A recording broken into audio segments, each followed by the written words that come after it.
고린도전서 2장 9절로 14절 말씀 같이 읽겠습니다. 고린도전서 2장 9절로 14절 말씀, 고린도전서 2장 9절로 14절 같이 읽겠습니다. 시작. 기록된 바 하나님이 자기를 사랑하는 자들을 위하여 예비하신 모든 것은 눈으로 보지 못하고 귀로 듣지 못하고 사람의 마음으로 생각하지도 못하였다 함과 같으니라. 오직 하나님이 성령으로 이것을 우리에게 보이셨으니 성령은 모든 것 곧 하나님의 깊은 것까지 통달하시느니라. 사람의 일을 사람의 속에 있는 영 외에 누가 알리요? 이와 같이 하나님의 일도 하나님의 영 외에는 아무도 알지 못하느니라.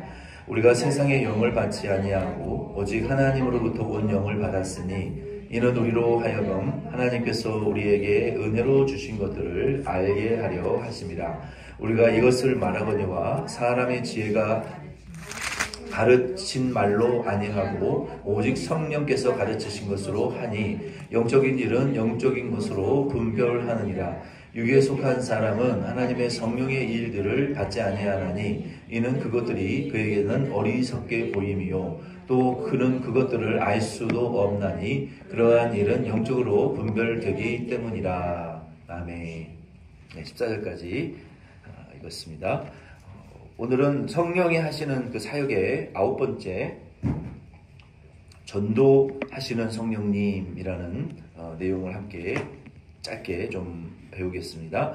성령 하나님께서 하시는 사역을 18가지로 요약할 수 있는데 그 중에 이제 9번째, 이제 절반에 해당하는 부분이네요. 성령 하나님은 전도하시는 하나님의 영이다라고 우리가 말할 수 있습니다. 여기 전도라는 것은 선교라는 단어는 성경에 한 번도 나오진 않아요. 놀랍죠? 우리가 선교 많이 하는데 성경에 선교라는 단어는 한 번도 나오지 않습니다. 대신에 전도, 또 복음, 선포, 그리고 또 그것을 전도, 이렇게 우리가 다 말할 수 있어요. 그래서 이 복음이라는 것은 굿뉴스, 가스펠, 굿뉴스, 복된 소식이죠. 그리고 전도라는 것은 이제 그것을 전하는 이 행위를 가리켰어. 그래서 전도사님 그러면은 영어로 evangelist, 영어에서는 다 그냥 전도사님도 목사님도 pastor 이렇게 불러요. 모든 교회들이 이제 뭐 패스터라고 부르지만 나는 안수받은 목사님이다, 안수받은 안 받은 목사님이다 이렇게 말하지 않고 그냥 앵간하면 다 파스터를 이렇게 부릅니다. 근데 이런 분들, 뭐 복음 전하는 분들, 안수를 받았든지 안 받았든지 이런 분들은 이 공식적인 용어로는 evangelist, 전도자라고 말하고 있어요. 그래서 이 성경에 나오는 그 정확한 용어는 이 목사든 평신도든 스테반 지사님이든 바울이든 evangelist, 복음 전하는 전도인이라고 말할 수가 있는 거예요. 그래서 그 복된 소식을 전하는 행위가 전도라고 하는 거예요. 그리고 그 복음을 전하는 이 행위는 이게 좋은 거 있으니까 이거 받아가세요, 이 정도의 수준이 아니라 이게 proclaiming, 선포라는 것은 어떤 하나님의 나라의 새로운 법, 그리고 하나님의 나라의 그 새로운 질서, 그리고 뭐 우리 죄인을 구원해주는 어떤 새로운 막 그 법, 그리고 새로 그 하나님의 그 법도, 이렇게 왕의 어떤 법도를 선포하는 그러한 그 선포라고 말할 수가 있습니다. 그래서 복음이든 전도든 선포이든 이 모든 것에 이 바탕이 되는 것은, 토대가 되는 것은 하나님의 말씀의 토대를 두고 있어요. 그리고 그 말씀은 물론 예수 그리스도의 십자가와 부활의 복음을 말하는 것이고, 그리고 그 하나님의 말씀에 토대한 것이 성령 하나님에 의하여 청중들에게 전달되는 것이 전도다라고 말할 수가 있는 거예요. 그러니까 메시지는 하나님의 메시지고, 그리고 전달은 누가 하시냐? 성령이 하신다는 거예요. 그래서 우리는 거기에 이벤젤리스트, 안수를 받았든 안 받았든, 이웃에게 복음을, 어린아이 하나에게 복음을 전하든, 이웃에게 전하든, 예배를 통해서 복음을 전도하든, 이 복음을 전달하는 도구로 우리가 쓰임을 받는 것인데, 근데 그 가운데에 역사하시는 분이 누구냐? 성령 하나님이다라는 거예요. 어저께도 새롭게 하소서에 보니까 어떤 여배우가 8년 동안 이제 TV에 나오지 못하고 활동을 못하다가 이제 8년 만에 복귀를 했는데 어떻게 예수를 믿게 됐느냐. 멀쩡한 사람이 암에 걸려가지고 이제 그 8년 동안 활동을 못하고 이제 그 새롭게 하소서 나왔던 거예요. 근데 그 전에 친구가 3년을 기도를 했대요. 3년. 우리 교회도 중보기도 박스가 있잖아요. 그래서 그러니까 우리가 기도할 때는 우리 교회 5가지의 기도의 제목을 여러분 개인 기도도 그렇고 중보기도도 그렇고 뭐 구체적으로 막 이렇게 안 적으셔도 됩니다. 우리 중보기도 팀도 그렇고 그 5가지의 기도의 제목을 붙들고 기도를 하시다 보면요 하나님 구체적으로 인도하십니다. 그래서 그 5가지가 가이드라인이니까 그거를 붙들고 막 기도를 하세요. 한 가지 기도 제목씩을 붙들고 그리고 이제 저 뒤에 중보기도 박스가 있잖아요. 거기에 개인적으로 요청하시는 중보기도가 있으면 그 요청하는 기도만 붙들고 기도하시면 돼요. 더 이상 깊이 들어가지 않으셔도 돼요.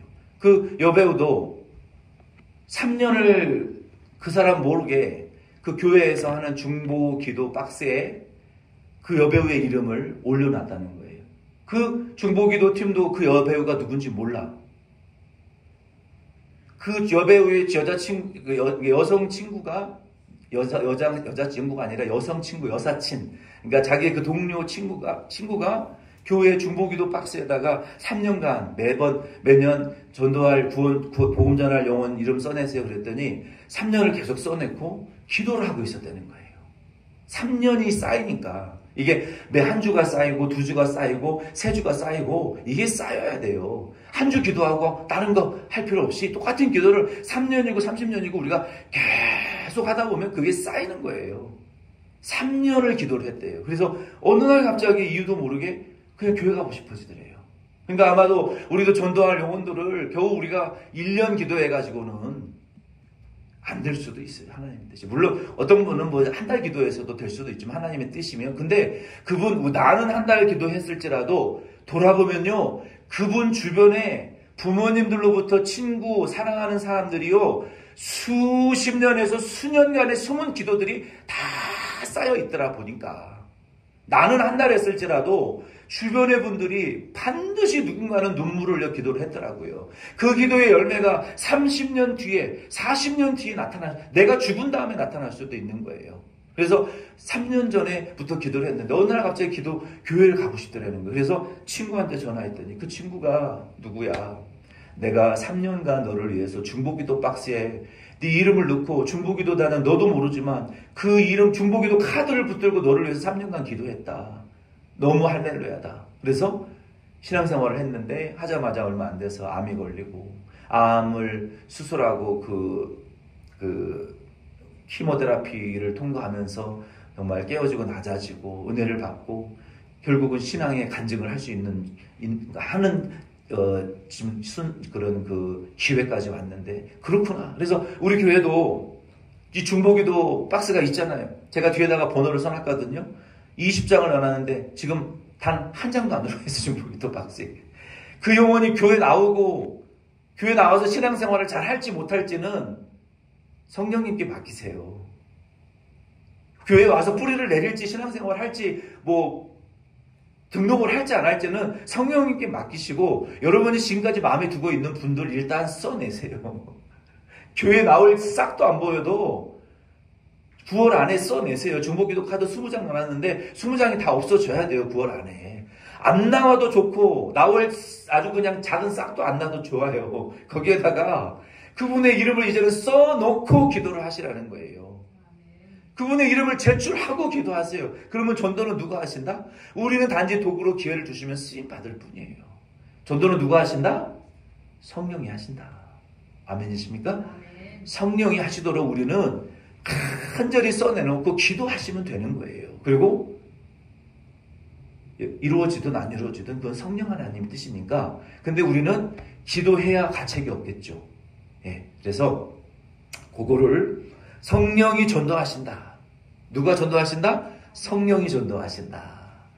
내가 하는 것 같잖아요. 아니에요. 성령이 어떤 통로를 통해서 역사하신다고요. 그 잘 나가던 여배우도 멀쩡한데 왜 암에 걸리냔 말이에요. 왜 어느 날 갑자기 교회 나가고 싶어지냐 말이에요. 그거 성령이 하시는 거예요.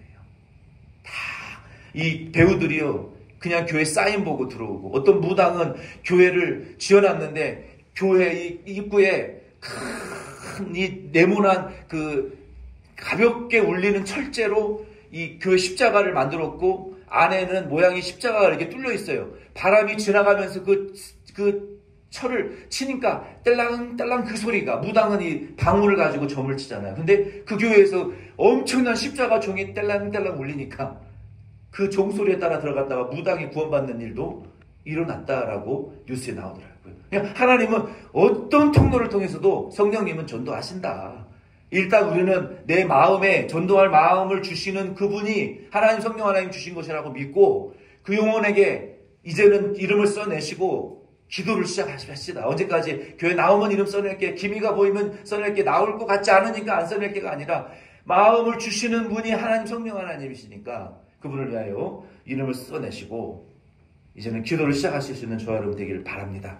그러면은 이제 성령 하나님은 말씀을 선포하는 분으로 정의가 됩니다. 에베소 6장 17절. 그리고 두 번째, 성령 하나님은 메신저를 보낸다는 거예요. 사도행전 13장 4절로 5절에 보면은요, 우리가 마음을 정하고 기도하잖아요. 그럼 나뿐만 아니라 메신저는 메시지를 전달하는 사람이잖아요. 그 사람에게 하나님이 메신저를 보내서 은사 주시고 감동하시고 깨닫게 하신다고요. 그리고 가르치시고 적용시키세요. 그래서 오늘 읽은 말씀대로 오직 성령이 아니고서는 예수를 알지 못해요. 전도하신단 말이에요. 그래서 성령 하나님께서 전도하신다는 것을 믿고 오늘 저와 여러분들은 담대함과 용기를 가지시고, 우리 이제 이 VIP 전도할 영혼들의 이름을 좀 써내시고 마음을 이제는 정하셔서 우리 기도를 제출하시고 시작하실 수 있는 그 전도하시는 성령을 의지하고 그렇게 하실 수 있는 저와 여러분 되기를 부탁드립니다.